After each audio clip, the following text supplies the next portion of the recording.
Hello dear students, welcome to DK classes. आज हम discuss करने वाले हैं प्रैक्टिस सैंपल पेपर नंबर 9, जो कि अरिहंत बुक का सेकंड सैंपल पेपर है। जो 1 to 10 इन्होंने सीरीज दी हुई है, उसमें से सेकंड सैंपल पेपर मैंने उठाया है, वो आज हम डिस्कस करने वाले हैं। तो स्टार्ट करने से पहले students, thank you very much कि आप अपना कीमती समय वीडियो को देखने में लगा रहे हैं। तो मैं भी अपना 100% ट्राई करूंगा आपको बेस्ट से बेस्ट कंटेंट देने के लिए। तो सेक्शन ए स्टार्ट करते हैं हम। First question, the smallest number by which square root of 27 should be multiplied so as to get a rational number. क्या इसमें मल्टीप्लाई किया जाए कि रैशनल नंबर बन जाए? सबसे छोटा नंबर पूछा गया है। तो देखो 27 के अगर आप वैसे तो डायरेक्ट ही आप पता लगा सकते हैं कि √27 में अगर √27 करेंगे तो भी रैशनल नंबर बन रहा है। ये तो वही √27 ही है। अगर √3 में मल्टीप्लाई करता हूं तो ये बनेगा √81, जो कि रैशनल नंबर है। 3 करूंगा तो नहीं बनेगा। यानी कि स्मॉलेस्ट इन दोनों से रैशनल बन रहा है, लेकिन हमें स्मॉलेस्ट चाहिए तो हम सी पर टिक करेंगे। √3 इसका करेक्ट आंसर हो जाएगा, क्योंकि √3 इंटू √27 √81, और √81 9 के इक्वल है। रैशनल नंबर चाहिए था। नेक्स्ट क्वेश्चन देखते हैं। Quadratic polynomial can have at most dash zeros. कितनी जीरोस? ज्यादा से ज्यादा हो सकती है, ज्यादा से ज्यादा क्वाड्रेटिक पोलिनोमियल की 2 ही जीरोस हो सकती हैं, 2 से ज्यादा नहीं हो सकती। इसका रूल क्या होता है? किसी भी पोलिनोमियल की जितनी डिग्री होती है, डिग्री लाइक क्यूबिक की 3 डिग्री होती है, क्वाड्रेटिक की 2 होती है डिग्री, लीनियर की 1 होती है, बाई क्वाड्रेटिक की 4 होती है। तो जितनी भी डिग्री है एट मोस्ट उतनी जीरोस हो सकती है, यानी कि ज्यादा से ज्यादा उतनी ही जीरोस हो सकती हैं।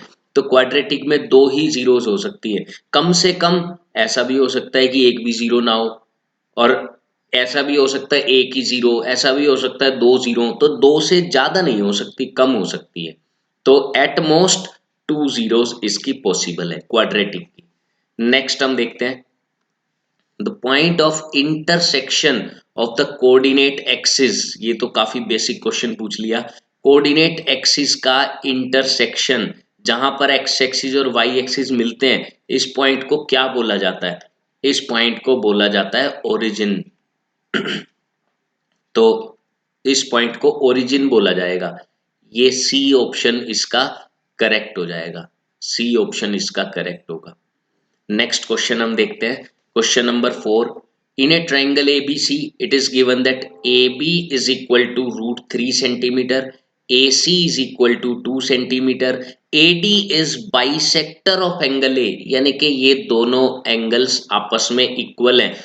हमें बी डी और डी सी का रेशियो बताना है। तो देखिए, जब भी ये एंगल इक्वल है तो यहाँ पर काम करती है एंगल बाइसेक्टर थ्योरम, जो कि क्या है? आजू बाजू वाली साइड्स, यानी कि इन दोनों का जो रेशियो है वही इन दोनों का भी रेशियो हो जाता है। यानी कि ए बी बाई ए सी वो इक्वल हो जाता है B D by D C के। ये आपको याद रखना है, इसे हम बोलते हैं एंगल बाइसेक्टर थ्योरम। ये कब यूज होती है? जब एंगल का बाइसेक्टर बनाया जाता है। जब एंगल का बाइसेक्टर बनाया जाता है तो बी डी और सी डी का रेशियो पूछा है, तो जो ए बी और ए सी का रेशियो है, यानी कि √3/2, ये √3 है, ये 2 है, तो यही रेशियो बी डी और डी सी का भी हो जाएगा। तो हम कह सकते हैं कि करेक्ट ऑप्शन इसका डी होगा, डी।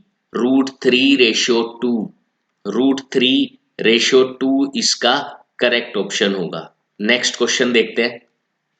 क्वेश्चन नंबर 5, एक्स की वैल्यू दी हुई है, वाई दिया हुआ है, जेड दिया हुआ है, इसकी वैल्यू फाइंड करनी है। ओके, मैं क्या करता हूं, एंगल पुट करने की कोशिश करता हूं। लेट मैं मान लेता हूं थीटा, जीरो मान लेते हैं, जीरो में कोई प्रॉब्लम नहीं है।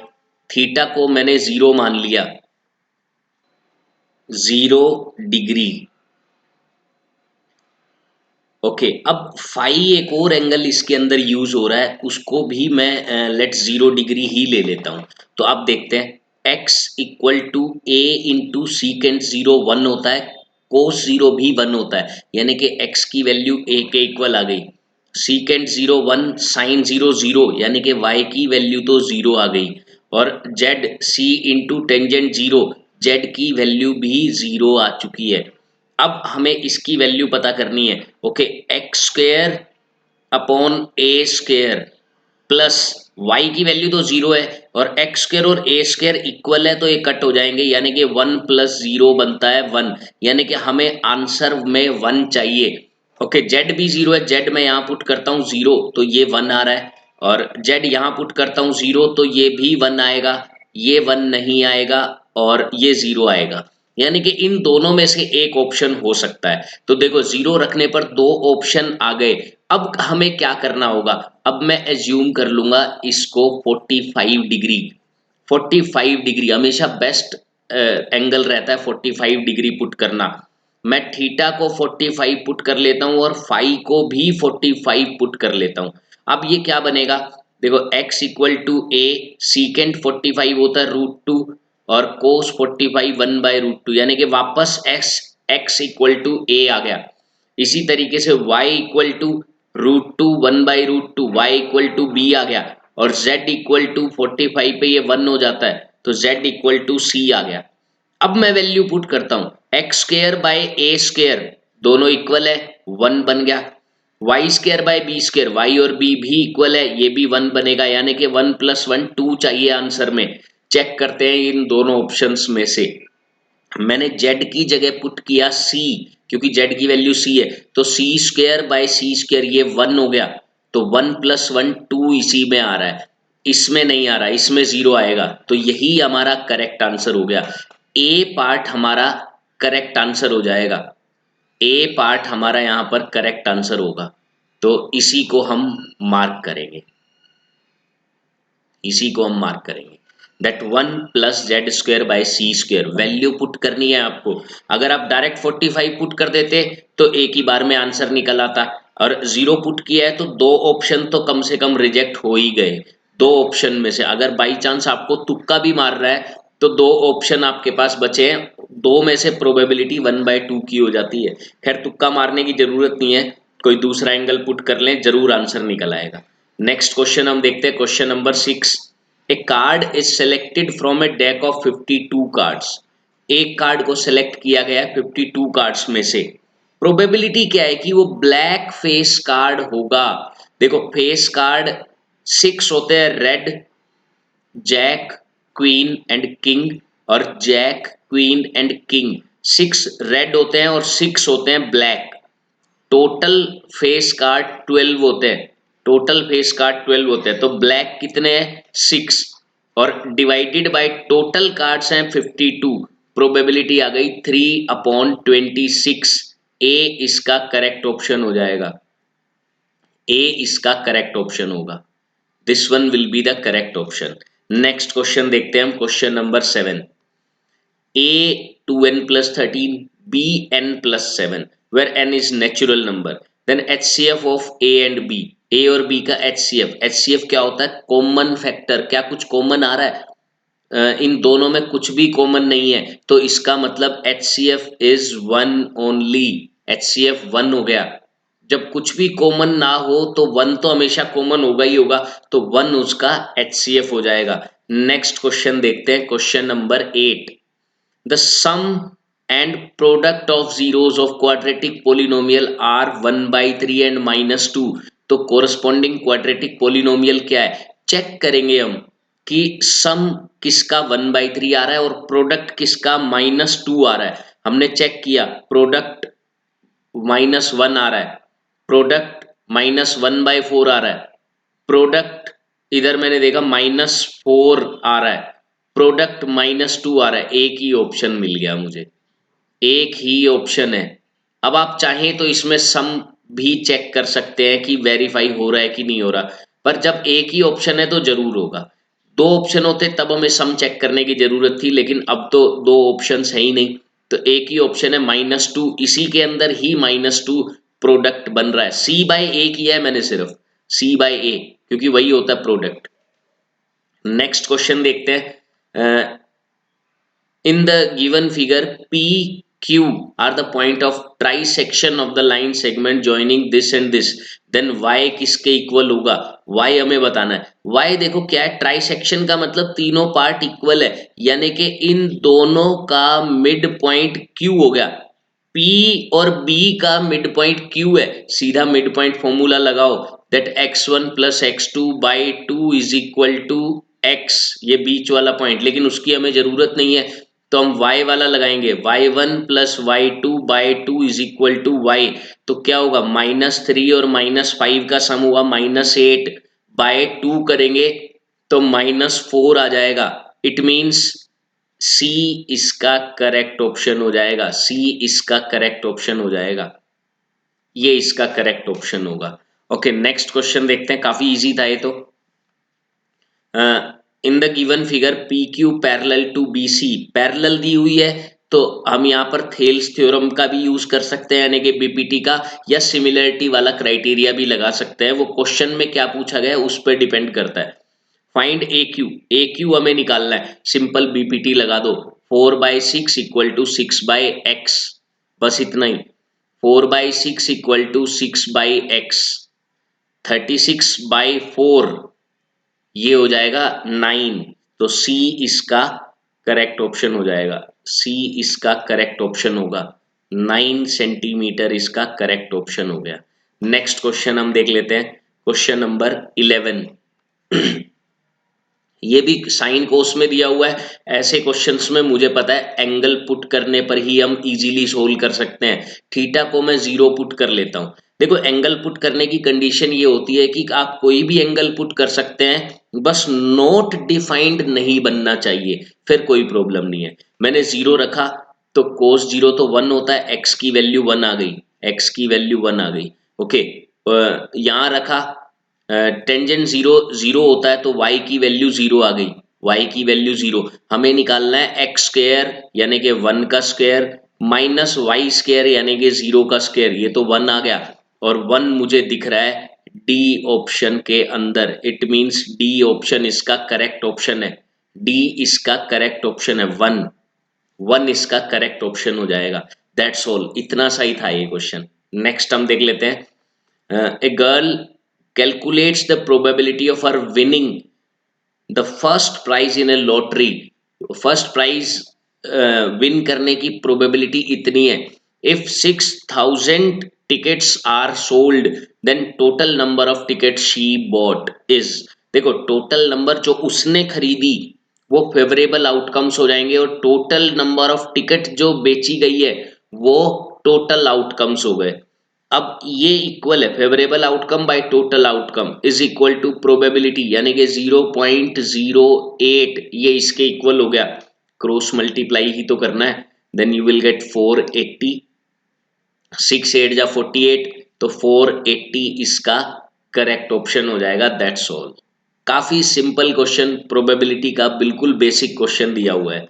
नेक्स्ट हम देखते हैं, from the following rational numbers which decimal expansion is terminating, which decimal expansion is terminating, देखो 15 में, देखो टर्मिनेटिंग आपको मैं बता देता हूं, डिनोमिनेटर के factor 2 power n into 5 power m में होने चाहिए, जहां पर n और m होल नंबर्स है, यानी कि डिनोमिनेटर में या तो 2 के फैक्टर हो या 5 के, या दोनों का प्रोडक्ट के, मतलब दोनों उसके अंदर फैक्टर प्रेजेंट हो, तो इसके अलावा अगर कोई भी प्राइम नंबर आ जाता है तो वो नॉन टर्मिनेटिंग के केस में चला गया, इसके अंदर 3 आता है, 15 3 से डिवाइड होता है, ये नॉन टर्मिनेटिंग के केस में चला गया।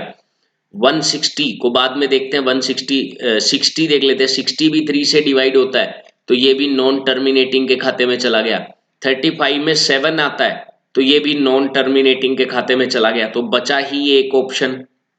देखो 160 मैंने बाद में क्यों छोड़ा था, क्योंकि 160 एक बड़ा नंबर है, हम पहले छोटे वाले नंबर्स को सोल्व कर लेते हैं, छोटे वाले नंबर्स को सोल्व करके अगर वहीं से मेरा आंसर निकल गया तो 160 को फैक्टराइज करने की जरूरत ही नहीं पड़ी। बाकी अगर आप इसे करना चाहते हैं तो 2 पावर 5 इंटू 5 पावर 1, इस तरीके से, क्योंकि 32 5 जा 160 होता है, और 32 2 पावर 5, तो इस तरीके से आप इसको फैक्टराइज भी कर सकते हैं। नेक्स्ट क्वेश्चन हम देखते हैं, question number 14, if zeros alpha and beta of a polynomial are such that alpha minus beta 1 के इक्वल है, तो k की वैल्यू बतानी है। देखो अल्फा माइनस बीटा 1 है और अल्फा प्लस बीटा हम निकाल सकते हैं माइनस बी बाय ए, यानी कि 7 आ गया, माइनस ऑफ माइनस 7 बाय 1 यानी कि 7 आ गया। और अल्फा इंटू बीटा हमें दिया हुआ है 1 के इक्वल। अगर मैं दोनों को ऐड कर देता हूं, दोनों को ऐड करता हूं तो 2 अल्फा इक्वल आ चुका है 8 के, यानी कि अल्फा इक्वल होगा 4 के। और इसी तरीके से अगर मैं सब्ट्रैक्ट कर देता हूं इन दोनों को, इन दोनों इक्वेशंस को अगर मैं सब्ट्रैक्ट करता हूं तो ये माइनस हो गया, ये प्लस हो गया, ये माइनस हो गया, ये अब कट हो जाएगा। 2 बीटा इज इक्वल टू 6 और बीटा की वैल्यू 3 आ गई। अच्छा, आप अगर सब्ट्रैक्ट नहीं करना चाहते तो इस 4 को पुट कर सकते हो आप, दैट 4 में क्या ऐड करूं कि 7 आ जाए, वहां से डायरेक्ट आपका बीटा 3 आ जाएगा। तो अल्फा 4 आ गया, बीटा 3 आ गया। अब आपको क्या करना है, के की वैल्यू निकालनी है। के अगर हम प्रोडक्ट ऑफ जीरोस देखते हैं, प्रोडक्ट ऑफ जीरोस वो किसके इक्वल होगा, सी बाय ए, यानी कि के इक्वल होगा। और प्रोडक्ट आप देख पा रहे हैं क्या बन रहा है, 4 इंटू 3 12 प्रोडक्ट बन रहा है, तो के की वैल्यू 12 आ जाती है। यहां से के की वैल्यू 12 आ जाएगी। काफी इजी क्वेश्चन है, जस्ट अल्फा प्लस बीटा से अल्फा की वैल्यू निकालो, अल्फा पुट करो, बीटा आ जाएगा, दोनों का प्रोडक्ट लोगे, के आ जाएगा। काफी सिंपल क्वेश्चन है। तो बी इसका करेक्ट आंसर हमें मार्क करना पड़ेगा, बी, बी इसका करेक्ट ऑप्शन होगा। नेक्स्ट क्वेश्चन हम देखते हैं, question number 15। if the point p x comma y is a equidistant from L and M, then relation between x and y। देखो जब भी इक्विडिस्टेंस का क्वेश्चन आता है और उसके अंदर हमें स्टेटमेंट फाइंड करनी है, यानी कि इक्वेशन फाइंड करनी है कि x और y में क्या रिलेशन है, रिलेशन अगर हमें फाइंड करना है तो ऐसे केस में सबसे अच्छा तरीका मैं आपको बताने जा रहा हूं। ये L हो गया और ये M हो गया, हम क्या करेंगे, मिड पॉइंट निकाल लेंगे, क्योंकि मिड पॉइंट भी इक्विडिस्टेंट होता है, मिड पॉइंट का भी डिस्टेंस दोनों से बराबर होता है, तो मिड पॉइंट भी इस इक्वेशन को फॉलो करेगा, जो भी इसका आंसर होगा उसको फॉलो करेगा। तो मैं क्या करता हूं, 5 माइनस 1 4, 4 बाय 2 2, मिड पॉइंट का सिंपल वही फॉर्मूला है, x1 प्लस x2 बाय 2 और y1 प्लस y2 बाय 2, बस जस्ट एवरेज निकालना होता है आपको। और 1 प्लस 5 6, 6 बाय 2 किया तो 3। चेक करो 2,3 को कौन फॉलो कर रहा है, यानी कि कौन सी इक्वेशन में 2,3 सेटिस्फाई हो जाता है। तो मैंने 2,3 रखा तो 6 इक्वल टू 6 बन गया, फॉलो कर रहा है। इसमें 2 इक्वल टू 3 नहीं होता, इसमें 4 9 नहीं होगा, इसमें 2 और 3 रखता हूं तो 6 और 18 ये भी नहीं होगा, यानी कि एक ही इक्वेशन को फॉलो कर रहा है, तो ए इसका करेक्ट ऑप्शन हो जाएगा। इस तरीके से हम इक्विडिस्टेंट वाले क्वेश्चन में जब रिलेशन निकालना हो तो बिल्कुल इसी तरीके से हम क्वेश्चन को सोल्व कर सकते हैं। नेक्स्ट क्वेश्चन हम देखते हैं, question number 16। In triangle ABC it is given that A B by A C, इस वाली साइड का इस साइड के साथ ratio, B D by D C इस वाली साइड का इस वाली साइड के साथ रेशियो लिया गया है। अब देखो ये दोनों रेशियो अगर इन दोनों के इक्वल होता है, मैंने आपको एंगल बाइसेक्टर थ्योरम बताई थी कि ऐसा किस केस में होता है, जब ये वाला एंगल इसके इक्वल हो जाए तभी ऐसा होता है। ओके, एंगल बी 60 दिया हुआ है, ठीक है, ये 60 हो गया। एंगल सी 60 दिया हुआ है, ये भी 60 है। Then angle B A D, B A D यानी कि x की वैल्यू निकालनी है, एंगल सम प्रॉपर्टी लगा दो, 60 प्लस 60 120, तो ये पूरा एंगल 60 बच गया, 60 बच गया क्योंकि टोटल 180 होता है, ये पूरा 60 है, तो आधा ये वाला पार्ट कितना हुआ, 60 का हाफ किया, 30 इसका करेक्ट ऑप्शन आ गया, 30 इसका करेक्ट ऑप्शन होगा, that is option A will be the correct answer. काफी सिंपल था। आपको अगर एंगल बाइसेक्टर थ्योरम के बारे में पता है तो आप इसको बहुत ही इजीली कर सकते हैं। नेक्स्ट क्वेश्चन हम देखने जा रहे हैं, क्वेश्चन नंबर 17।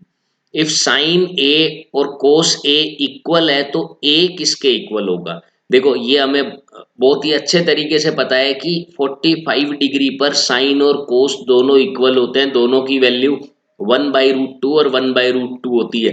तो इसमें तो हमें कुछ ज़्यादा ना ही सोचना है ना कोई ज़्यादा विचार करना है, सीधा आंसर हम मार्क करेंगे बी। बी इसका करेक्ट ऑप्शन हो जाएगा। नेक्स्ट क्वेश्चन देखते हैं। The probability that it will rain tomorrow, rain होगी इसकी प्रोबेबिलिटी 0.3 है। तो what is the probability that it will not rain tomorrow, rain नहीं होगी? देखो हमें पता है कि किसी भी इवेंट की प्रोबेबिलिटी और उसी इवेंट के ना होने की प्रोबेबिलिटी, इन दोनों का सम 1 होता है। तो ये अगर 0.3 दिया है तो ये कैसे निकालेंगे? माइनस कर देंगे 1 में से, यानी कि रेन ना होने की प्रोबेबिलिटी आ गई 1 minus 0.3, that is 0.7। Correct option होगा इसका 0.7। So C will be the correct option. 0.7 इसका करेक्ट ऑप्शन हो जाएगा। नेक्स्ट क्वेश्चन हम देखते हैं। 13/1250 इज ए, ये बताना है कैसा डेसिमल है, कैसा फ्रैक्शन है। ओके, तो देखो हमें ऐसे केस में क्या करना होता है, सिर्फ डिनोमिनेटर्स के फैक्टर करने हैं। 125 आपको पता होगा 5 का क्यूब होता है, और इंटू 10 भी है क्योंकि 0 भी है लास्ट में, 10 होता है 5 इंटू 2। तो ये बना 13/5 पावर 4 इंटू 2। तो अब आप देख सकते हैं 2 और 5 के अलावा कोई भी इसके अंदर प्राइम फैक्टर नहीं है तो टर्मिनेटिंग होगा। अच्छा एक ऑप्शन ये अप टू 2 डेसिमल फ्रैक्शन, तो ये भी दिख रहा है कि भाई पावर 4 है तो 4 डेसिमल के बाद टर्मिनेट होगा, यानी कि सिर्फ ए ऑप्शन ही इसका करेक्ट ऑप्शन हो सकता है, सिर्फ ए ही इसका करेक्ट ऑप्शन होगा, सी भी नहीं होगा। टर्मिनेटिंग डेसिमल फ्रैक्शन बोला जाएगा इसको। नेक्स्ट हम देखते हैं क्वेश्चन नंबर 20। क्वेश्चन नंबर 20 आप देख पा रहे हैं कि सिर्फ हमें वैल्यूज ही पुट करनी है, इसके अलावा और कुछ भी नहीं है। Sine 60√3/2 plus cotangent 45 1 minus cosecant 32 divided by secant 60 2 होता है माइनस कोस 30 होता है √3/2 और प्लस टेंजेंट 45 जो कि 1 के इक्वल होता है। हम ऊपर नीचे दोनों एलसीएम लेके इसको सिंप्लीफाई करते हैं। पहले 2 एलसीएम आएगा तो इधर -1 है, ये तो √3 माइनस 2 हो जाएगा एंड होल डिवाइडेड बाय फिर से 2। इधर ये 2 + 1 3 है, 3 2 जा 6 हो गया और माइनस √3। तो आप देख सकते हैं इससे तो ये कट हो गया। अब बच गया √3 minus 2 divided by 6 minus √3। Rationalise करना पड़ेगा इसको, रेशनलाइज द डिनोमिनेटर। ऊपर साइन चेंज किया, डिनोमिनेटर का ऊपर नीचे मल्टीप्लाई कर दिया मैंने, क्या आता है उसके बाद हम देखते हैं। देखो डिनोमिनेटर में तो a minus b into a plus b, a square minus b square की आइडेंटिटी लग गई है, नीचे तो 33 आ गया, अब सब में ही 33 है।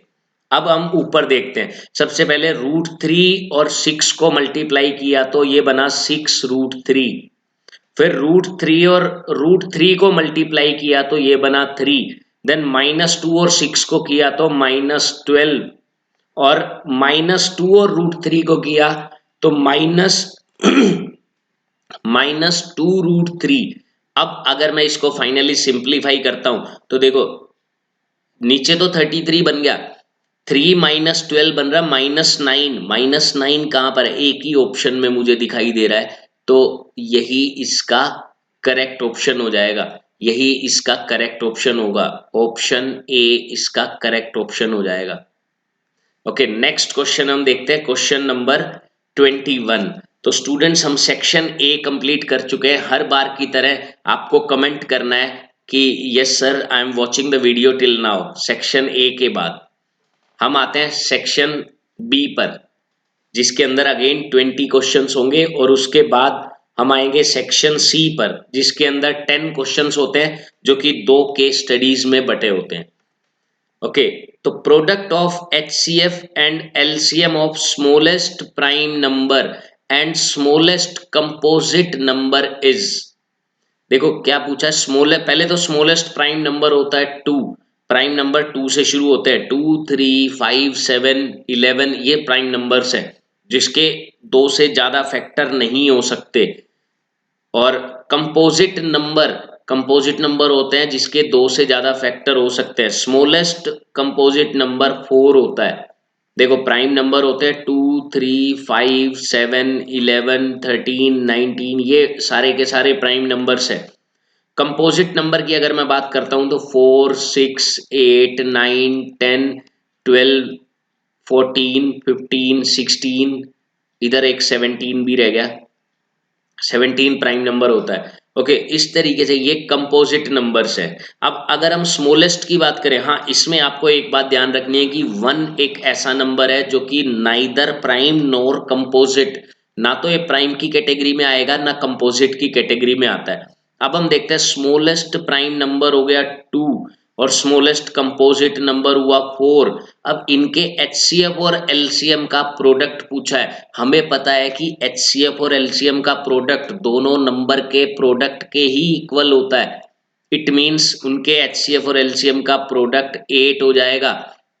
डी इसका करेक्ट ऑप्शन है। हमें HCF LCM निकालने की भी जरूरत नहीं पड़ी, अगर हमें ये फॉर्मूला पता है कि दो नंबर्स का प्रोडक्ट उनके HCF और उनके LCM के प्रोडक्ट के इक्वल होता है, तो वहीं से हम डायरेक्ट आंसर मार्क कर सकते हैं that D will be the correct option.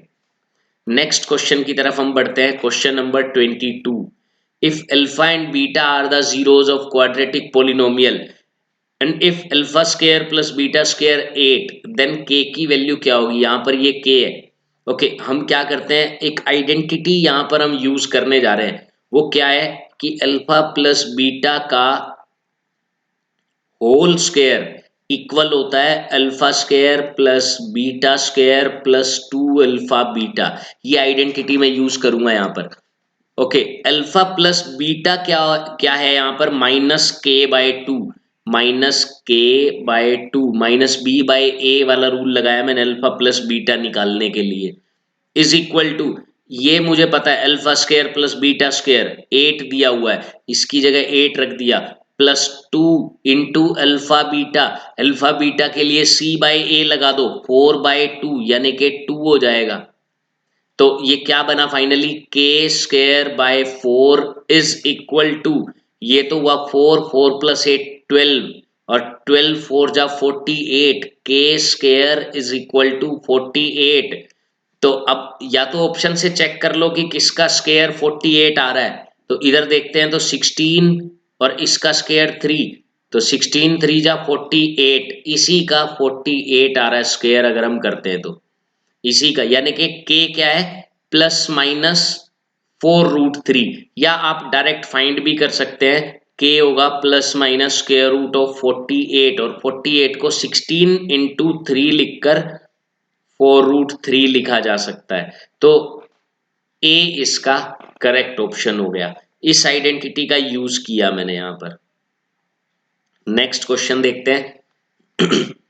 2x + 3y = 7 and a + b * x + 2a - b * y 21 है, और इसके इनफाइनाइट सॉल्यूशंस हैं। देन देखो इनफाइनाइट सॉल्यूशंस हैं तो हर एक रेशियो इक्वल होगा। It means 2/a + b equal होगा 3/2a - b, 2a - b is equal to 7/21। अब देखो ये अगर 1/3 आ रहा है तो ये भी 1/3 आएगा, और ये भी 1/3 आएगा। अब देखो ये 1/3 कैसे आ सकता है जब नीचे 6 होगा, क्योंकि 6 होगा तभी तो 2 से 6 कट के 1/3 बनेगा, यानी कि a और b को ऐड करने पर तो 6 बनना चाहिए। ये तो नहीं बन रहा, या तो इसमें बन रहा है या इसमें बन रहा है, ये दो ऑप्शंस हो सकते हैं। ओके, अब ये 1/3 कैसे बनेगा जब नीचे 9 होगा, क्योंकि 3 3 जा 9, तो नीचे 9 यानी कि 2a - b करते हैं तो 9 आना चाहिए। मैं यहां से 2a यानी कि 2 - 5 -3 आ रहा है, यानी कि ये भी नहीं होगा। अब इसको चेक कर लेते हैं। 2 2 जा सॉरी 2 5 जा 10, 10 माइनस बी यानी कि 1, 9 आ रहा है, तो बी इसका करेक्ट ऑप्शन हो गया, बी करेक्ट ऑप्शन हो गया इसका। देखो डायरेक्ट पूरा आपको क्रॉस मल्टीप्लाई वगैरह करके पूरा सोल्व करने की जरूरत नहीं है बिल्कुल भी, आपको खाली ऑप्शंस दिए हुए हैं, आपको बस पुट करके चेक कर लेना है किसमें 1/3 बन सकता है। नेक्स्ट हम देखते हैं question number 24। if the coordinates of one point of trisection of the line segment joining point this and this are coordinate of one, एक पॉइंट का कोऑर्डिनेट हमें निकालना है ट्राइस, ये थोड़ा यहाँ पर मिसप्रिंट है, ये -7 है, ये -7 है यहाँ पर। ओके, तो P पॉइंट आपको दिया हुआ है -7, -2 और Q पॉइंट आपको दिया हुआ है 1, -5। P और Q आपको दे दिए गए हैं, P और Q।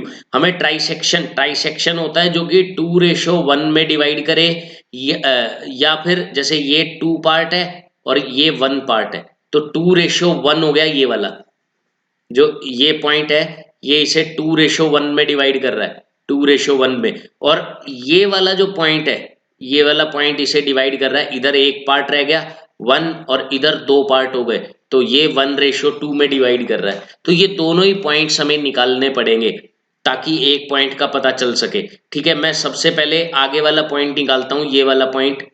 अगर यही हो गया तो ठीक है, नहीं तो ये वाला भी हमें चेक करना पड़ेगा, निकालना पड़ेगा। ये डिवाइड कर रहा है 1:2 में, ये 2 पार्ट है, ये 1 पार्ट है, 1:2। सेक्शन फॉर्मूला का यूज करता हूं, 1 × 1, मैंने देखा 1 × 1, ये हुआ 1 प्लस 2 × -7 हो गया -14 डिवाइडेड बाय इन दोनों का सम, इन दोनों का सम मैंने देखा 3 आ रहा है, तो ये बन रहा है -13/3, -13/3। ओके, अब इसका y वाला पार्ट और निकाल लो, क्योंकि x तो हमने निकाल लिया, ये दोनों में सेम है, तो y वाला पार्ट भी हमें निकालना पड़ेगा। अगेन वही, अब y वाले ले लो, 1 × -5 हो गया, 2 × -2 तो -4 हो गया, और डिवाइडेड बाय 1 + 2 दैट इज 3, ये बन रहा है -3। तो एक ही बार में ये पॉइंट निकल गया, C इसका करेक्ट ऑप्शन हो जाएगा। एक पॉइंट ट्राइसेक्शन का इसके अंदर हमें मिल चुका है, तो C ऑप्शन इसका करेक्ट हो जाएगा, C इसका करेक्ट ऑप्शन होगा, C इसका करेक्ट ऑप्शन होगा। ओके, नेक्स्ट क्वेश्चन हम देख लेते हैं, question number 25। A piece of wire 20 centimetre, एक वायर का पीस है जिसकी लेंथ 20 सेंटीमीटर है, is bent into the form of arc of a circle, इसको एक आर्क की फॉर्म में बेंट किया गया कुछ इस तरीके से, subtending an angle of 60 degree at the centre, जो कि सेंटर पर 60 डिग्री एंगल बना रही है, इस आर्क में इसे डिवाइड किया गया, जो कि सेंटर पर 60 डिग्री एंगल बना रही है। Okay, the radius of the circle, ये रेडियस हमें बतानी है, लेट आर मान लेता हूं मैं रेडियस। तो देखो इसकी लेंथ क्या होती है, इसकी लेंथ होती है θ/360 × 2πr, और ये इक्वल दिया हुआ है 20 के। देखो पाई की वैल्यू पुट नहीं करनी है, आंसर पाई में ही है, तो थीटा की जगह मैं पुट कर रहा हूं 60, थीटा की जगह मैंने पुट किया 60, तो ये तो हुआ 1/6, और 2 से कट करेंगे तो ये हुआ 3, यानी कि ये बना πr/3 इज इक्वल टू 20, 3 जाएगा मल्टीप्लाई में, पाई जाएगा डिवाइड में, यानी कि 60/पाई इसका करेक्ट ऑप्शन हो गया, 60/पाई इसका करेक्ट ऑप्शन हो जाएगा। It means D is the correct option, radius निकल चुकी है, दैट इज 60/पाई। नेक्स्ट क्वेश्चन देखते हैं, an isosceles triangle PQR, PR और QR इक्वल है और PQ² equal to 2PR², then angle R क्या होगा। एंगल R, देखो ये काफी बार आपके सामने क्वेश्चन आया होगा, angle R right angle triangle होगा, क्यों होगा वो मैं आपको बता देता हूं अभी, वो मैं आपको अभी बता देता हूं किस वजह से होगा, कारण बता देता हूं मैं। देखो इसके अंदर दिया हुआ है कि पी क्यू स्क्वायर इक्वल है 2 पी आर स्क्वायर के। 2 पी आर यानी कि मैं इसको P R square plus P R square लिख सकता हूं, यानी कि 2 पी आर स्क्वायर हो गया। ओके, अब मुझे पता है पी आर इक्वल है क्यू आर के, तो अगर मैं इस पी आर की जगह क्यू आर लिख दूंगा तो भी कोई फर्क नहीं पड़ने वाला है। और ये आप देख सकते हैं, ये किसी भी ट्रायंगल के अंदर पाइथागोरस थ्योरम होती है। जब भी पाइथागोरस थ्योरम लगती है तो पी क्यू जो कि एक हाइपोटेनस है, उसके अपोजिट वाला एंगल यानी कि एंगल आर 90 डिग्री होगा। तो ये कैसी ट्रायंगल हो गई? एक राइट एंगल ट्रायंगल हो गई। नेक्स्ट क्वेश्चन हम देखते हैं 27। If this equal to this then x. Okay, simple values put करनी है। देखो पुट करता हूं मैं, x इंटू कोसिकेंट 30 होता है 2, 2 का स्क्वायर किया 4, सीकेंट 45 होता है √2 का स्क्वायर किया 2 डिवाइडेड बाय 8, कोस 45 होता है 1/√2, 1/√2 का स्क्वायर किया तो 1/2, साइन 60 होता है √3/2 स्क्वायर किया तो 3/4। अब ये इक्वल है 10 स्क्वायर 60, 10 60 होता है √3 का स्क्वायर किया 3 माइनस 10 स्क्वायर 30, 10 30 होता है 1/3, 1/√3, 1/√3 का स्क्वायर किया तो 1/3। ओके, ये देखो 8 से तो ये 8 कट हो गया, इधर तो बन रहा है x इंटू 4 जा 8/3, 8/3 बन रहा है, और इक्वल टू 3 3 जा 9, 9 माइनस 1, ये भी 8/3 बन रहा है। तो 8/3 इधर जाके डिवाइड में जाएगा, इसको कट कर देगा, x की वैल्यू 1 आ गई, x की वैल्यू 1 आ गई। तो यही इसका करेक्ट ऑप्शन होगा, ए इसका करेक्ट ऑप्शन होगा, x की वैल्यू 1 आ गई। नेक्स्ट क्वेश्चन हम देख लेते हैं।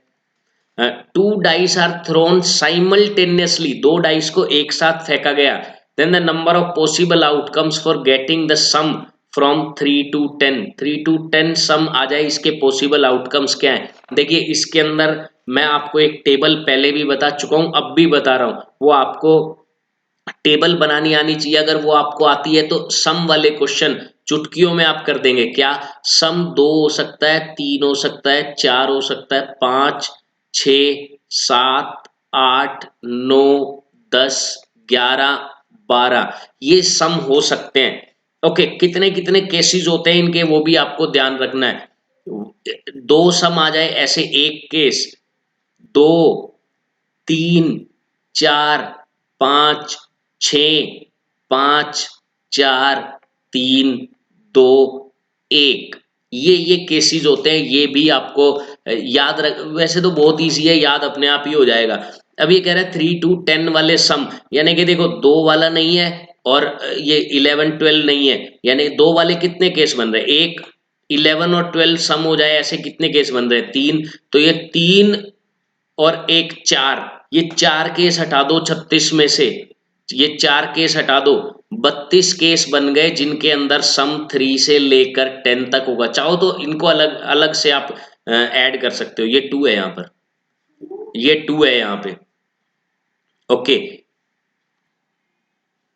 ओके, नेक्स्ट क्वेश्चन हम देखते हैं, question number 29। The sum of powers of prime factors of 196, 196 के जो प्राइम फैक्टर्स बनेंगे उनकी पावर्स का सम चाहिए अपने को। ठीक है, 196 के फैक्टर्स बनाता हूं मैं, 2 इंटू 98, 2 इंटू 49, और 49 हमें पता है 7 इंटू 7 होता है। ये 196 के फैक्टर्स बन गए। आप बिल्कुल इस तरीके से फैक्टर्स बना सकते हैं, 2 then 98, 2 then 49, then 7 7। Okay, then इसके फैक्टर्स बने 2 पावर 2 इंटू 7 पावर 2, जो प्राइम नंबर्स हैं उनकी पावर्स का सम चाहिए, तो 2 प्लस 2 पावर्स का सम हुआ 4, सी ऑप्शन इसका करेक्ट हो गया। दैट्स ऑल, इतना ही था ये क्वेश्चन। नेक्स्ट हम देखते हैं question number 30। Alpha and beta are the zeros of polynomial this, then the value of alpha upon beta plus beta upon alpha is। देखिए जब भी हमें ऐसी वैल्यू निकालनी है alpha by beta plus beta by alpha, तो हम क्या करते हैं, एलसीएम लेते हैं। इसके अंदर हम करेंगे अल्फा बीटा, एलसीएम आ गया, मल्टीप्लाई कर देते हैं। देन बीटा से डिवाइड किया, इधर आया alpha square plus beta square. इसके बाद हम एक आइडेंटिटी यूज करेंगे कि alpha square plus beta square equal होता है alpha plus beta whole square minus 2 alpha beta. ये आइडेंटिटी भी आपको याद रखनी है। Okay, divided by alpha beta. अब ये आइडेंटिटी मैंने क्यों लगाई, क्योंकि मेरे पास, मैं यहां से आप देख पा रहे हैं, मैं या तो अल्फा प्लस बीटा निकाल सकता हूं या अल्फा इंटू बीटा निकाल सकता हूं। तो मैंने इस एक्सप्रेशन को ऐसी फॉर्म में चेंज कर लिया जो मैं निकाल सकता हूं। देखो कैसे निकालूंगा, अल्फा प्लस बीटा मुझे पता है sum of zeros minus b by a यानी कि -3/4, alpha into beta c by a that is 7/4। Just मुझे वैल्यू पुट करनी है, वैल्यू पुट करते हैं और देखते क्या आता है। अल्फा प्लस बीटा 9/16, क्योंकि स्क्वायर करना है अल्फा प्लस बीटा का whole square, that is 9/16 minus 2 into 7/4, तो 2 से ये कट होके 7/2 बन जाएगा, एंड होल डिवाइडेड बाय 7/4। इसको मुझे सिंप्लीफाई करना होगा। मैं एलसीएम लेता हूं, ऊपर 16 आ गया और इधर आया 9 माइनस देन 16, 8 8 56 आ गया, एंड होल डिवाइडेड बाय 7/4 है। इसको मैं ऊपर ले आता हूं तो ये 4/7 बन जाएगा। देन ये 4 4 7 जा 28 और ऊपर बचा -47, यानी कि बी इसका करेक्ट ऑप्शन मार्क कर दिया जाएगा। बी इसका करेक्ट ऑप्शन हो जाएगा, -47/28। तो ये आइडेंटिटी आपको याद रखनी है। एक बार फिर से बता देता हूं, a square plus b square equal होता है a plus b whole square -2ab। ये आइडेंटिटी आपको याद रखनी है। नेक्स्ट क्वेश्चन हम देख लेते हैं। The distance between point this and this is 10, then value of y। अगर आपको पाइथागोरियन ट्रिपलेट याद है तो आप डायरेक्टली बता सकते हैं इसका आंसर। अगर याद नहीं है तो भी कोई दिक्कत नहीं है, हम डिस्टेंस फॉर्मूला यूज करेंगे। देखो सबसे पहले हम डिस्टेंस जब भी निकालते हैं स्क्वायर रूट करते हैं किसका, 2 और 10 का डिफरेंस 8, 8 का स्क्वायर रूट किया 64, प्लस फिर -3 और y का -3 और -y लेना पड़ेगा, या ये कह सकते हैं y प्लस 3 का होल स्क्वायर। ये 10 के इक्वल आना चाहिए। देखो अब हम थोड़ा उल्टा सोचने की कोशिश करते हैं, ये 10 है तो ये 10 होना चाहिए, इसका मतलब अब ये 10 कैसे बन सकता है कि स्क्वायर रूट के अंदर अगर 100 हो तभी तो 10 बनेगा, अंदर 100 होना चाहिए तभी तो 10 बनेगा। 100 में से 64 तो ये हो गया, इसका मतलब ये बचा 36, इसका मतलब ये क्या बचा, ये बचा 36। अब ये 36 किस किस को रखने पे बन सकता है, किस किस को, यानी कि देखो 36 यानी कि अंदर वाला 6 हो गया, क्योंकि 6 का ही स्क्वायर 36 होता है। तो ये 6 चेक कर लो किस किस से बनता है। देखो मैंने क्या किया, एक बार क्विकली आपको दोबारा बताता हूं। ये 10 चाहिए आंसर, आंसर 10 का मतलब क्या है कि अंदर रूट के अंदर 100 होना चाहिए, 100 में से 64 तो ये रहा, अब बचा 36, यानी कि ये वाला 36 होना चाहिए। ये स्क्वायर है, किसका स्क्वायर होता है 36, 6 का, यानी कि y प्लस 3 6 बनना चाहिए, या -6 भी बन जाए, -6 का स्क्वायर भी तो 36 होता है, तो दोनों में से कोई भी बन जाए। तो मैं देख रहा हूं ये 6 कैसे बन सकता है जब y3 होगा। अब y3 यहां भी है और यहां भी है, दोनों ऑप्शंस में है और इसमें भी है। अब हम y की जगह और क्या रखें कि ये या तो 6 बने या -6 बने, क्योंकि दोनों का स्क्वायर 36 होता है, तो -9 रखने पर भी ये -9 अगर मैं पुट कर देता हूं तो ये -6 बन जाएगा। -6 का स्क्वायर भी 36 होता है, रूट के अंदर 100 बन गया, यानी कि 10 डिस्टेंस आ गया। तो काफी सिंपल तरीके से, इस तरीके से आप सोचकर देखिए, क्वेश्चंस काफी ज्यादा इजी हो जाते हैं अगर आप इस तरीके से सोचेंगे तो, मतलब विदाउट कैलकुलेटिंग आप ऑप्शन को मार्क कर पाएंगे अगर आप इस तरीके से सोचते हैं तो। नेक्स्ट क्वेश्चन हम देखते हैं, question number 32। In the given figure A B C D is a rhombus, ठीक है, ये रोम्बस दिया हुआ है, then the value of x, x इधर दिया, इधर 5, इधर 4। ये तो बहुत सिंपल है। देखो हमें पता है डायगोनल्स बाइसेक्ट करते हैं एक दूसरे को, बाइसेक्ट यानी कि आधा पार्ट इधर और आधा पार्ट इधर, इसी तरीके से आधा पार्ट इधर और आधा पार्ट इधर। तो देखो ये 5 है और ये x है, इसका मतलब x क्या है, 5 है। x क्या होगा, 5 होगा, तभी तो ये एक दूसरे को बाइसेक्ट करेंगे। इट मीन्स सी इसका करेक्ट ऑप्शन हो गया। बहुत इजी क्वेश्चन था। ये दोनों आपस में इक्वल होने चाहिए, बाइसेक्ट का मतलब यही होता है। तो ये 5 है तो ये भी 5, x की वैल्यू 5 आ गई। अब ये यहाँ 5 रख के देख लो, ये 4 है तो ये भी 4 बन रहा है, देखो 5 माइनस 1 4, तो x की वैल्यू 5 आ गई। नेक्स्ट क्वेश्चन देखते हैं। साइन माइनस कोस जीरो के इक्वल है। देखो साइन माइनस कोस जीरो के इक्वल है, कोस को इधर ले आओ तो साइन इक्वल टू कोस हो गया। साइन थीटा लगा देता हूं मैं, sine theta equal to cos theta equal हो गया। ये कब होता है हमें पता है, 45 डिग्री पर ऐसा होता है कि दोनों की वैल्यू इक्वल होती है। और कितनी होती है, 1/√2। बस पुट कर दो 45 यहां पर पुट किया तो 1/√2 की स्क्वायर करेंगे तो 1/2 बनेगा, और 1/2 का स्क्वायर करेंगे तो 1/4, क्योंकि पावर 4 करनी है तो स्क्वायर का स्क्वायर कर दिया। ये भी वही होगा। तो 1/4 1/4 2/4 2/4 यानी कि 1/2 इसका करेक्ट ऑप्शन हो जाएगा। 1/2 इसका करेक्ट ऑप्शन हो गया। नेक्स्ट क्वेश्चन हम देख लेते हैं। Question number 34।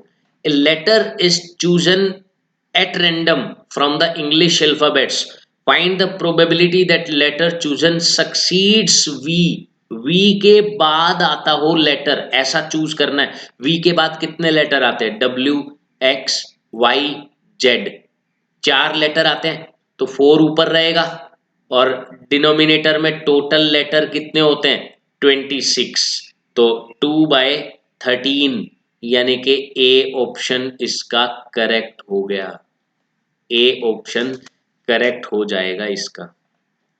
नेक्स्ट क्वेश्चन हम देखते हैं। Question number 35। Which of the following rational numbers have terminating decimal representation? Terminating denominator check करना है, 2 की पावर या 5 की पावर में से ही कुछ होना चाहिए। तो फैक्टर में इधर देख रहा हूं 5 पावर 2 है, टर्मिनेटिंग होगा।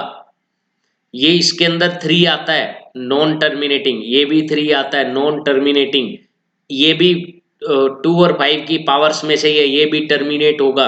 सिंपल क्वेश्चन है बिल्कुल, डी ऑप्शन इसका करेक्ट बन रहा है। डी ऑप्शन इसका करेक्ट बन रहा है, बहुत सिंपल पार्ट था ये, तो ये इसका करेक्ट ऑप्शन हो गया। नेक्स्ट क्वेश्चन देखने जा रहे हैं हम, question number 36। A quadratic polynomial whose 1 0 is 5, एक 0 5 है, and product of the zeros is 0 is, एक 0 5 पता चल गई ना, 5 पुट करके देखो किस में 0 बन रहा है। 25 माइनस 5 0 नहीं बन रहा, 25 माइनस 5 इंटू 5 25 0 बन रहा है। इधर 0 नहीं बन रहा, इधर 0 नहीं बन रहा, तो बी, एक ही ऑप्शन बचता है, एक ही ऑप्शन बचता है, यही करेक्ट ऑप्शन हो जाएगा। क्योंकि एक 0 दे दी गई है, डायरेक्ट हमने वैल्यू पुट करके देख ली। नेक्स्ट क्वेश्चन देखते हैं, क्वेश्चन नंबर 37। पी दिया हुआ है, मिड पॉइंट है पी क्यू और आर का, तो ए की वैल्यू बतानी है। काफी सिंपल क्वेश्चन है, मिड पॉइंट फॉर्मूला लगेगा इसमें, x1 plus x2/2 and y1 plus y2/2, ये मिड पॉइंट फॉर्मूला इसके अंदर हम यूज करने वाले हैं। ओके, ये -6,5 है, ये -6,5 है, और इधर -2,3 है। बीच वाला पॉइंट a/3,4 है। हमें x वाले से मतलब है, इन दोनों का सम किया, -8/2 किया तो -4, वो a/3 के इक्वल होगा। 3 को इधर ले जाओ, a की वैल्यू अपने आप आ गई -12, यानी कि बी इसका करेक्ट ऑप्शन मार्क हम कर देंगे, बी इसका करेक्ट ऑप्शन हो जाएगा। नेक्स्ट क्वेश्चन हम देख लेते हैं, क्वेश्चन नंबर 38।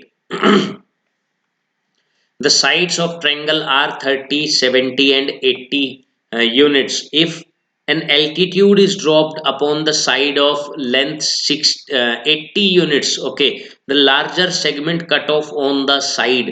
देखो ये क्वेश्चन में क्या कह रहा है कि एक ट्रायंगल दी गई है, एक ट्रायंगल दी गई है जिसकी एक साइड हमें पता है 30 और एक साइड हमें पता है 70 और एक साइड हमें पता है 80। इसने बोला कि 80 वाली साइड के ऊपर एक परपेंडिकुलर ड्रॉप किया गया है, 80 वाली साइड के ऊपर एक परपेंडिकुलर ड्रॉप किया गया है। तो जो लार्जर सेगमेंट है, मैं मान लेता हूं ट्रायंगल ए बी सी है और ये डी है, तो जो लार्जर सेगमेंट है यानी कि डीसी, वो हमें फाइंड करना है कितना होगा, वो हमें फाइंड करना है कितना होगा। तो डीसी को मैं एक्स मान लेता हूं और ये वाली साइड हो गई 80 माइनस एक्स, 80 क्योंकि टोटल 80 है ना, तो ये वाली साइड हो गई 80 माइनस एक्स। देखो मेरे पास क्या बचता है कि पाइथागोरस थ्योरम लगाई जाए इस वाली ट्रायंगल के अंदर, क्योंकि राइट एंगल ट्रायंगल है। और सिमिलरली पाइथागोरस थ्योरम मैं नेक्स्ट टाइम लगाऊंगा इस ट्रायंगल के अंदर। तो लगाते हैं पाइथागोरस थ्योरम और देखते हैं फिर क्या आता है। ये बीच वाली जो हाइट है उसको मैं h एज्यूम कर लेता हूं। ओके, पाइथागोरस सबसे पहले ए डी सी पर लगाता हूं, तो x square plus h square is equal to 70 का स्क्वायर दैट इज 4900। फिर मैं इस दूसरे वाली के अंदर लगाता हूं, तो इसमें क्या बनेगा, एच स्क्वायर तो है ही, और 80 माइनस एक्स का square plus h square is equal to 30 का स्क्वायर दैट इज 900। ओके, थोड़ा सा सिंप्लीफाई कर लेते हैं हम इसको। सिंप्लीफाई करते हैं तो a square plus b square minus 2ab की आइडेंटिटी लगेगी, यानी कि x square minus 160x plus 6400 और plus h square is equal to 900। अगर मैं इसको इधर लेकर जाता हूं तो ये बनता है x square plus h square minus 160x। पहले मैंने इसको लिख दिया, एच स्क्वायर को आगे लाके लिख दिया, इसमें कोई प्रॉब्लम नहीं है। और 6400 को मैं इधर लेके जाता हूं तो ये बन रहा है 5500, वो भी माइनस का, क्योंकि 6400 नेगेटिव में हो जाएगा उधर जाके। ओके, ये है फर्स्ट इक्वेशन, ये है सेकंड इक्वेशन। हम या तो ये कर सकते हैं, सब्स्टिट्यूशन लगा देते हैं कि x square plus h square मुझे पता है 4900 है, मैं यहाँ 4900 रख देता हूँ, डायरेक्ट 4900 रख देता हूँ। तो ठीक है, मैंने यहाँ रखा 4900 और minus 160x equal to minus 5500, then minus 160x equal to, अब ये इधर जाएगा ऐड हो जाएगा, ये इधर जाने के बाद ऐड हो जाएगा, तो ये बन रहा है 0 देन 9 प्लस 5 बन रहा है 4, देन ये बन रहा है 9 और 10, 400। अब मुझे क्या करना है, ये भी माइनस का बन रहा है, x की वैल्यू क्या हो जाएगी, अब बस 160 डिवाइड करना होगा हमें इसके अंदर। 160 को डिवाइड किया तो एक जीरो से, तो एक जीरो कट हो गई, 16 से कट करते हैं, 16 6 जा 96, देन 8 बचा, देन 16 5 जा 80, देन 65 यूनिट्स इसका करेक्ट ऑप्शन हो जाएगा, 65 यूनिट्स। तो आपने देखा अगर ऐसा क्वेश्चन आता है तो हमें पाइथागोरस थ्योरम का वहां पर यूज करना पड़ता है। अगर ऐसा कोई क्वेश्चन आया तो पाइथागोरस थ्योरम का मुझे यूज करना पड़ेगा। तो इसका करेक्ट ऑप्शन डी हो जाएगा, डी इसका करेक्ट ऑप्शन होगा। नेक्स्ट क्वेश्चन हम देख लेते हैं, क्वेश्चन नंबर 39। एक्स साइन 1 के इक्वल है, कोटेंजेंट y के इक्वल है, तो इनमें से कौन सा करेक्ट होगा। देखो जब भी मुझे ट्रिग्नोमेट्री दिखती है मुझे सीधा एंगल दिखाई देता है, और एंगल मैं 0 रखता हूं या 45 रखता हूं, 0 या 45। अगर उन दोनों में बात नहीं बन रही है तब हम 30 या 60 के बारे में सोचते हैं, अदरवाइज पहले 0 की बात सोचो। 0 पे नहीं बन रहा तो 90 सोच लो, क्योंकि 90 पे भी बहुत सिंप्लीफाइड वैल्यूज होती हैं। अगर दोनों में बात नहीं बन रही तो 45 पर आओ, 45 पे भी अगर बात नहीं बनती है तब हम 30-60 के बारे में सोचेंगे। फिर 30-60 पे तो 100% आंसर आ ही जाता है। ओके, पहले हम 0 देखते हैं, 0 में क्या बन रहा है, x इंटू साइन 0 1, ये तो सब कुछ 0 ही हो गया, 0 इक्वल टू 1 बन गया, तो 0 तो हम नहीं ले सकते, 45 लेते हैं। अब देखो 0 पे आंसर नहीं बन रहा, 0 पे यहाँ रखा तो 0 इक्वल टू 1 आ रहा है, तो नहीं 0 नहीं रख सकते हम, हमें रखना पड़ेगा 45 डिग्री। तो x इंटू 1/√2 1 के इक्वल हो गया, यानी कि x की वैल्यू √2 आ जाती है 45 रखने पर, और कोटेंजेंट 1 होता है 45 पर, यानी कि y की वैल्यू 1, तो इनमें से कौन सा करेक्ट है? वैल्यू पुट करके देख लो। x का स्क्वायर यानी कि 2, क्योंकि x क्या है √2, और प्लस y का स्क्वायर, y 1 है, 1 का स्क्वायर ये 3 आना चाहिए था लेकिन 1 है, ये गलत हो गया। ओके, इसके अंदर पुट करके देखते हैं। x का स्क्वायर हो गया 2 माइनस 1, 1 आ रहा है, बिल्कुल करेक्ट है। इसके अंदर हम रख के देखते हैं। इसके अंदर y स्क्वायर, y 1 है, माइनस 2, ये माइनस 1 होना चाहिए था, ये भी गलत है। इट मीन्स बी इसका करेक्ट ऑप्शन हो जाएगा। बी इसका करेक्ट ऑप्शन हो जाएगा। आपको जस्ट x और y की वैल्यूज निकालनी है और चेक करके देखना है कौन सा रिलेशन करेक्ट बन रहा है। तो इसके अंदर मैंने देखा कि बी ऑप्शन इसका करेक्ट बन रहा है, तो बी को ही हम मार्क करेंगे, बी को ही हम मार्क करेंगे।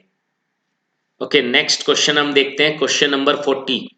There are 5 cards in which numbers are written as 9, 10, jack, queen and king. देखो 5 कार्ड्स हैं, ये वाले 5 कार्ड्स हैं। ओके, ऑफ हर्ट्स, ये सारे हर्ट्स के हैं, यानी कि रेड कलर के कार्ड्स हैं। These card are well shuffled with face downward, one card is picked up at random. इनमें से एक कार्ड निकाला, प्रोबेबिलिटी क्या है कि वो किंग होगा। किंग कितने हैं? एक ही है इसके अंदर, और टोटल कितने हैं? 5 है, तो 1/5 हो गई प्रोबेबिलिटी। कोई कंफ्यूजन वाली बात ही नहीं है इसके अंदर, तो इसके अंदर कोई कंफ्यूजन वाली बात ही नहीं है। तो इसी के साथ स्टूडेंट्स हमने कंप्लीट कर लिया है सेक्शन बी। सेक्शन बी हमने कंप्लीट कर लिया है। अब हम आते हैं सेक्शन सी के ऊपर, जिसके अंदर केस बेस्ड क्वेश्चंस हमें मिलने वाले हैं। तो केस स्टडी फर्स्ट हम देखने वाले हैं। A earring is a small piece of jewelry which has hook or pin at the back side so that it can be fastened on ears. Designs of some earring are shown below. Observe them carefully. ये कुछ earrings के design दिए हुए हैं। अब दो design की बात कर रहा है, डिजाइन ए और design B. Design A is made with platinum wire in the form of circle. ये इस तरीके से बना हुआ है विद डायमीटर 28 mm, 28 मिलीमीटर इसका डायमीटर है। The wire use for making 4 diameters, और 4 ये डायमीटर्स भी बनाए, 1 2 3 4, विच divide the circle in 8 equal parts, जो कि 8 इक्वल पार्ट्स में इस सर्कल को डिवाइड कर रहे हैं। ओके, डिजाइन बी के बारे में देखते हैं। डिजाइन बी ये वाला है, इसमें क्या बोला गया है? Design B is made 2 colours platinum and silver, 2 colour में बना हुआ है, प्लेटिनम और silver. Outer part is made with platinum, ये वाला प्लेटिनम से बना है outer part. The circumference of silver part, यानी कि अंदर वाले पार्ट का सर्कमफेरेंस इसने दिया हुआ है, वो कितना है? 88 मिलीमीटर। 88 मिलीमीटर अंदर वाले पार्ट का दिया हुआ है। The platinum part is 7 millimetre. ये जो पार्ट है, ये जो पार्ट है, ये 7 मिलीमीटर वाइड है। Everywhere observe the about designs and answer the following question. ठीक है, देते हैं। इसमें क्या है? The total length of platinum wire required is, platinum wire की टोटल लेंथ। देखो प्लेटिनम वायर अभी अभी इसने क्या बोला था, ये एक सर्कल है और 4 डायमीटर्स भी बनाए गए हैं इसके अंदर, 1 2 3 एंड 4, 4 डायमीटर भी हैं, तो इनकी भी लेंथ हमें लेनी पड़ेगी। हम किस तरीके से कैलकुलेट करेंगे इसको? सबसे पहले ये वाली लेंथ जो कि 2 पाई आर होगी, 2 पाई आर, 2 पाई आर होगी ये लेंथ। अच्छा, उसके बाद प्लस 4 डायमीटर है, 4 डायमीटर यानी कि 2 इंटू आर। डायमीटर क्या होता है? डबल रेडियस का। तो हमें यही करना है इसके अंदर। रेडियस क्या है? देखो डायमीटर 28 mm है, तो रेडियस 14 mm हो गई, 14 मिलीमीटर। बस इन दोनों को ऐड कर दो इसके अंदर, टोटल लेंथ आ जाएगी। कैसे निकालेंगे? देखो 2 इंटू 22/7 इंटू आर 14 है, plus 8 into r 14 into 8, 14 into 8, 7 2 जा, तो ये तो हो गया 88, प्लस 14 8 जा 112, 200 एग्जैक्टली 200 मिलीमीटर इसकी वायर की लेंथ होगी यहाँ पर। तो बी ऑप्शन इसका करेक्ट हो जाएगा। 200 मिलीमीटर इस वायर की लेंथ हो गई, ये इसका करेक्ट ऑप्शन हो गया। नेक्स्ट क्वेश्चन हम देखते हैं, question number 42। The area of each sector of earring. देखो सेक्टर कितने बन रहे हैं यहाँ पर, 8 सेक्टर्स बन रहे हैं, 8 सेक्टर्स, क्योंकि ये जो 4 डायमीटर्स हैं वो उसे 8 इक्वल पार्ट्स में डिवाइड कर रहे हैं, 8 इक्वल पार्ट्स में, 8 इक्वल पार्ट्स में। मैं क्या करता हूं, पाई आर स्क्वायर निकाल देता हूं और बाय 8 कर दूंगा, that's all.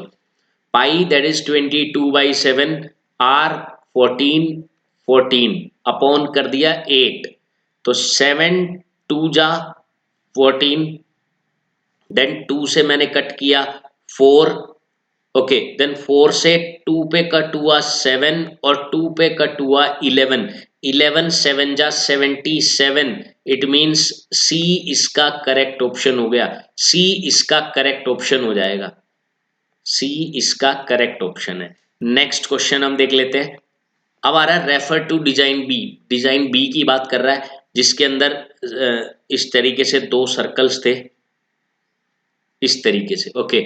The circumference of outer part, outer part का सरकमफेरेंस पूछा गया है, अंदर वाले पार्ट का सरकमफेरेंस हमें 88 दिया हुआ था, तो अंदर वाली रेडियस r मान लेता हूं मैं, तो 2 पाई 22/7 इंटू आर, ये अगर 88 है तो रेडियस कितना हो गया, ये 44 हुआ जो कि 2 पे कट हो गया, 7 2 जा 14, रेडियस हो गई 14 मिलीमीटर। लेकिन ये अंदर वाली रेडियस निकली है, बाहर वाली रेडियस के लिए 7 जो कि इसकी विड्थ थी वो ऐड करनी पड़ेगी, रेडियस आ गई 21 मिलीमीटर। अब ये 14 मिलीमीटर है, बाहर वाली रेडियस 21 मिलीमीटर है और सरकमफेरेंस पूछा है आउटर पार्ट का, तो हम क्या करेंगे, 2 पाई आर, यही करना है, तो 2 इंटू पाई हो गया 22/7 इंटू आर हो गया 21, ये 3 पे कट हुआ, देन 3 2 जा 6, 6 2 जा 12, 12 इंटू 11 132 मिलीमीटर इसका करेक्ट ऑप्शन हो जाएगा, 132 मिलीमीटर इसका करेक्ट ऑप्शन होगा।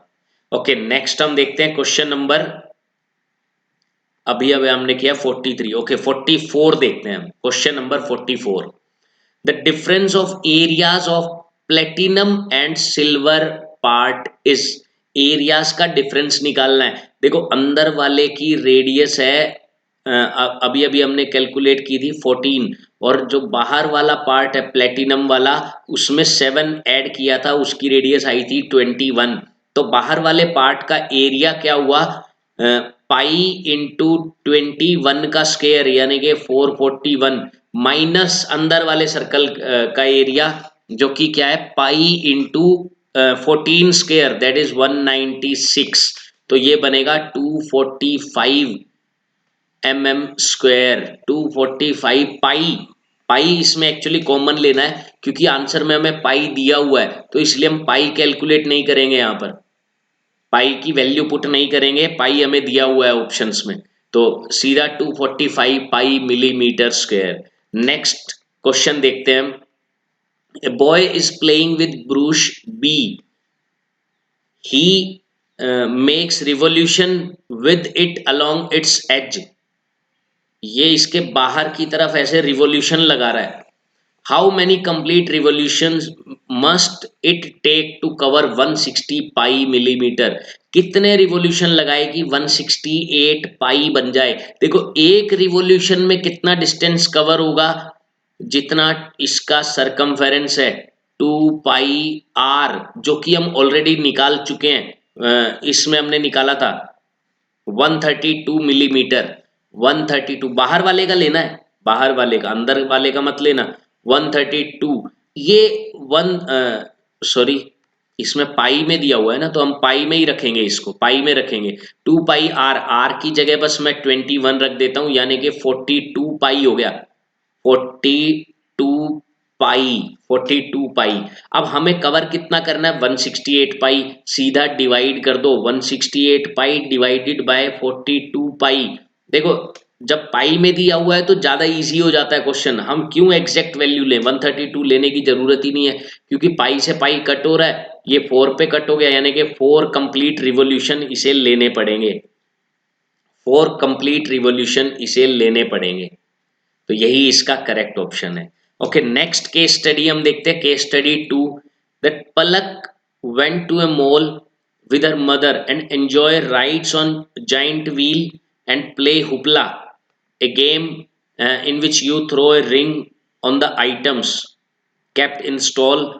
If the ring cover any object completely you get it. Okay, वो दो चीजें वहां पर करती है, एक तो राइड करती है जाइंट व्हील पे और एक हुपला खेलती है।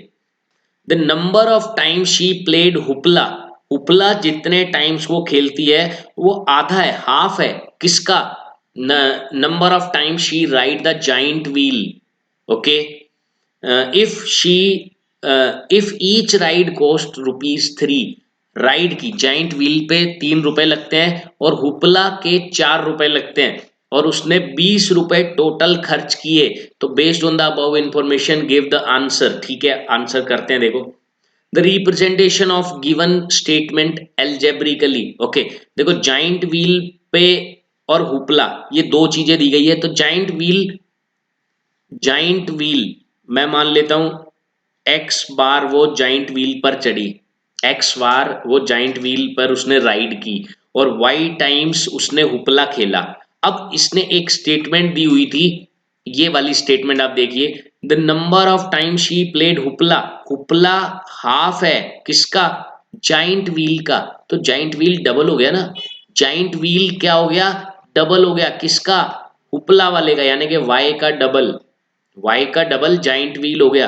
तो मतलब नंबर ऑफ टाइम्स में बात कर रहा हूं मैं यहाँ पर। तो पहली इक्वेशन बन गई x minus 2y equal to 0, ये दोनों इक्वेशन है, तो इनमें से ही कोई एक आंसर होगा। अब हम चेक करते हैं नेक्स्ट इक्वेशन, इसने क्या बोला, इस नेक्स्ट इक्वेशन में ये बोल रहा है कि राइड की कॉस्ट ₹3 है, यानी कि जाइंट व्हील पे राइड वो x टाइम राइड करती है तो 3x रुपीज लगे। अब 3x ये देखो ये रहा, इसमें तो 4x दे दिया, तो ये तो वैसे ही गलत है, यानी कि हमें पता चला कि ए ही इसका करेक्ट ऑप्शन होगा, ए इसका करेक्ट ऑप्शन हो जाएगा। बाकी आप पूरी इक्वेशन भी निकाल कर चेक कर सकते हैं, ए इसका करेक्ट ऑप्शन होगा। नेक्स्ट क्वेश्चन हम देखते हैं, question number 47, graphically if the pair of equation intersect at A point, graphically अगर इक्वेशन अगर एक पॉइंट पर इंटरसेक्ट करती है तो पेयर ऑफ इक्वेशन इज, देखो ये तो हमें पता ही है, जिसका भी सॉल्यूशन निकाला जा सकता है उसे हम कंसिस्टेंट बोलते हैं। दो केसेस में या तो वो इंटरसेक्ट करती हैं या फिर कोइंसिडेंट होती है, यानी कि एक के ऊपर ही दूसरी लाइन बन जाए, तो दोनों केसेस में ही हम कंसिस्टेंट लेकर चलते हैं। इनकंसिस्टेंट सिर्फ किस में आता है, पैरेलल लाइंस के केस में, तो कंसिस्टेंट इसका करेक्ट आंसर हो जाएगा। The intersection point of two lines, intersection point क्या है, देखो एक बात तो क्लियर है, इंटरसेक्शन पॉइंट में हमें दो इक्वेशन तो मिल चुकी हैं, कौन कौन सी, एक तो x इक्वल टू 2y और एक हमें मिली थी 3x, आगे देख लेते, 3x plus 4y equal to 20, 3x plus 4y is equal to 20, ऐसा पॉइंट देखो जो दोनों को सेटिस्फाई करता हो। पहले तो x जो है वो 2y के इक्वल, x 2y के इक्वल इसके अंदर है, x 2y के इक्वल इसके अंदर है, और इन दोनों में नहीं है, इन दोनों में नहीं है। अब हम चेक करते हैं इन दोनों में से इसको कौन सेटिस्फाई कर रहा है, माइनस और माइनस, ये तो नेगेटिव में आंसर आ जाता अगर ये होता, तो यानी कि ये भी नहीं है, ये भी ऑप्शन नहीं होगा, करेक्ट ऑप्शन इसका डी हो जाएगा। हमने क्या किया, खाली इक्वेशंस को सेटिस्फाई करवा दिया, इसके अलावा और कुछ नहीं किया मैंने, खाली इक्वेशंस को सेटिस्फाई करवा दिया, वहीं से आंसर निकल गया। नेक्स्ट हम देखते हैं question number 49, intersection points of the lines this on x and y axis, देखो ये भी काफी इजी है, सी ऑप्शन इसका करेक्ट हो जाएगा। कैसे, देखो 3 पॉइंट्स आपको दिमाग में रखने हैं, 3 पॉइंट्स, पहला पॉइंट क्या दिमाग में रखना है आपको कि जब भी इक्वेशन के अंदर x नहीं होता, यानी कि सिर्फ ऐसे दिया है B Y plus C equal to 0, मान लो x वाला पार्ट है ही नहीं, ये लाइन पैरेलल होती है, ये बात ध्यान रखें, पैरेलल होती है किसके, एक्स एक्सिस के। ओके, सेकंड पॉइंट आपको क्या दिमाग में रखना है कि जिसके अंदर y नहीं होता, जिसके अंदर y नहीं है, वो लाइन भी पैरेलल होगी। वो लाइन किसके पैरेलल होगी, y एक्सिस के, y एक्सिस के। और थर्ड पॉइंट, जिसके अंदर x भी है और y भी है लेकिन c नहीं है, c कांस्टेंट वाला पार्ट नहीं है, वो पास करती है ओरिजिन से, पास थ्रू ओरिजिन। ये तीन पॉइंट्स आपको याद रखने हैं, ये तीन पॉइंट्स आपको याद रखने हैं कि जब x नहीं है तो x के पैरेलल, y नहीं है तो y के पैरेलल, कांस्टेंट नहीं है तो ओरिजिन से पास करेगी। तो मुझे दिख गया था कि इसमें c है ही नहीं, इसका मतलब ये ओरिजिन से ही पास करनी थी। नेक्स्ट क्वेश्चन हम देखते हैं, intersection points of the line this on x and y axis. ये x और y को कहां पर इंटरसेक्ट करेगी। जब भी x एक्सिस पे इंटरसेक्ट वाला पॉइंट चाहिए तो देखो x एक्सिस पे y होता है 0, y को 0 रख दो, x एक्सिस वाला पॉइंट मिल जाएगा। मैंने y को 0 रख दिया, 3 इंटू एक्स प्लस 4 इंटू 0 तो 0 हो गया, इक्वल टू 20, x की वैल्यू 20/3 आ गई, यानी कि पॉइंट हो गया 20/3 और y 0। तो ये चेक करो कि ये वाला किसके अंदर है, ये वाला चेक करते हैं हम किसके अंदर है। तो मैं देख रहा हूं कि ए ऑप्शन के अंदर है बस, और कोई भी हमें निकालने की जरूरत ही नहीं पड़ी, ये दूसरा पॉइंट हमें निकालने की जरूरत ही नहीं पड़ी क्योंकि यहीं से मैं करेक्ट ऑप्शन तक पहुंच गया। तो इसी के साथ स्टूडेंट्स हमारा ये सैंपल पेपर भी कंप्लीट होता है। तो नेक्स्ट वीडियो में हम मिलते हैं नेक्स्ट सैंपल पेपर के साथ। तब तक के लिए खुश रहिए, हंसते रहिए, मुस्कुराते रहिए। Okay, all the best.